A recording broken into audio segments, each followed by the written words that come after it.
Hai, Assalamualaikum warahmatullahi wabarakatuh. Nama saya Fazlan dari Future Design.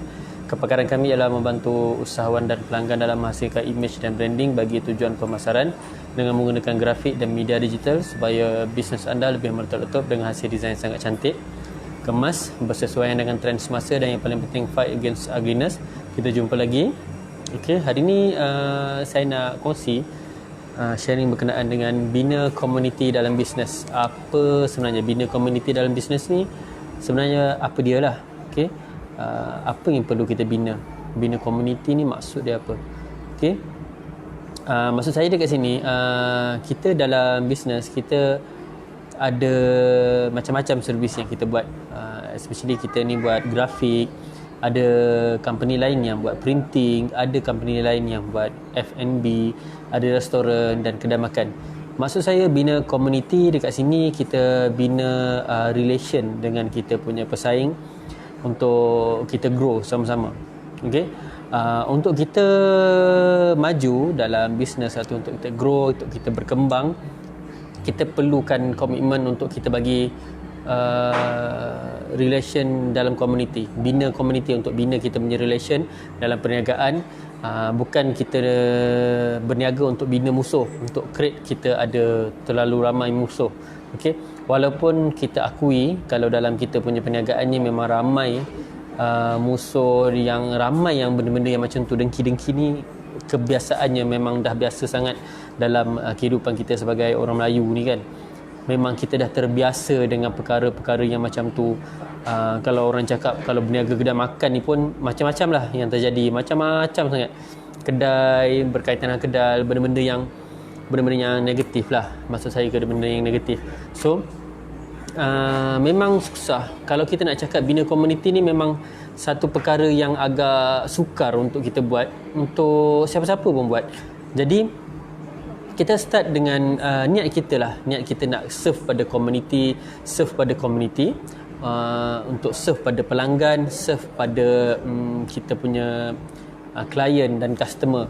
Jadi apa yang perlu kita buat, kita perlu betulkan niat kita untuk bantu diorang. So benda tu yang sangat penting sebelum kita bina community. Okay, once kita dah boleh create kita punya pelanggan, kita dah bagi value, kita dah bagi servis kita pada kita punya pelanggan, dan kita create community dalam pesaing kita. Okay, kita kena ingat kita punya pesaing adalah yang membantu untuk kita lebih naik dan lebih grow dalam kita punya perniagaan. Okay, bukannya kita menjatuhkan kita ataupun lebih buat kita jadi down. Jadi pesaing-pesaing tu yang akan grow sama-sama dengan kita. Macam bisnes kita bersama-sama dengan kita punya pesaing, itu yang membuatkan kita lebih maju. Bukannya kita, itulah macam saya cakap kan, relatif Melayu ni benda-benda yang selalu diorang buat, diorang selalu bila ada pesaing tu akan membuat dia jadi down. Okay? Dan yang selalu terjadi berkaitan dengan pesaing-pesaing ni adalah bila lawan-lawan harga kan. Lawan-lawan harga, benda tu adalah perkara yang sangat-sangat selalu terjadi dalam perniagaan kan. Kita lawan harga, yang ni lawan harga, lagi murah. Last nanti semua tutup kedai disebabkan gila nak lawan harga. Jadi yang membantu untuk naik ni nanti akan stay, company akan stay adalah satu company je. Okey, bila dah asyik melawan-lawan harga, yang akan stay adalah satu company je. Dia seorang akan hidup. Jadi bila dia orang seorang akan hidup, dia akan mempunyai satu permintaan yang dia orang pun tak boleh sustain. Jadi disebabkan benda-benda macam ni, semua akan jatuh kan. Jadi kita dalam community ni kita perlu compliment each other. Kita punya pesaing tu buat benda yang sama, tapi apa perbezaan kita dengan kita punya pesaing kan? Apa perbezanya? Apa perbezaan kita, apa kelebihan kita dan apa kekurangan pesaing kita. Kita perlu jadikan contoh apa yang lebih kelebihan daripada orang lain tu, dalam kita punya servis, apa yang boleh membantu kita untuk lebih naik. Okey, then pesaing-pesaing inilah juga yang membuat kita rasa apa kekurangan ada pada kita, berdasarkan contoh yang kita dah tengok dekat diorang. Okey, dengan cara macam tu kita bina. Sebab tu saya cakap perlu bina community untuk sama-sama melengkapkan masing-masing. Sangat-sangat penting untuk bina komuniti dalam bisnes.